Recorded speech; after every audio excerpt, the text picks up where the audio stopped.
বিকাশ ব্যবহার করে বিদ্যুৎ বিল কিভাবে দিবেন? সর্বপ্রথম বিকাশ অ্যাপ্লিকেশনে প্রবেশ করবেন এবং পর্যাপ্ত পরিমাণে ব্যালেন্স রাখবেন। আমার ব্যালেন্স আছে 500 টাকা। প্রথমে পে বিল অপশনে প্রবেশ করবেন। পে বিল অপশনে প্রবেশ করার পর সব প্রতিষ্ঠানের নিচে দেখবেন বিদ্যুৎ লেখা আছে, এখানে ক্লিক করবেন। ক্লিক করার পর নিচে দেখবেন নেস্কো প্রিপেড লেখা আছে। আমাদের নেস্কো মিটার, তাই আমি নেস্কো প্রিপেড মিটারে প্রবেশ করব। এরপর মিটারের কাস্টমার নাম্বারটি দিবেন এবং কন্ট্যাক্ট নাম্বারটি দিবেন।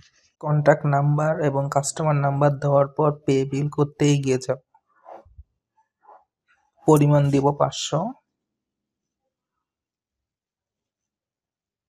এখানে আপনাদের মিটারের নাম শো করবে, কার নামে আছে, বাকি ডিটেলসগুলো দেখে নেবেন।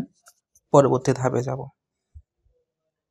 বাম পাশে কাস্টমার নাম্বার দেখাবে, ডান পাশে অ্যাকাউন্টের নাম দেখাবে, এটা দেখে শিওর হয়ে নেবেন। এবার বিকাশ পিন নাম্বারটি দেব।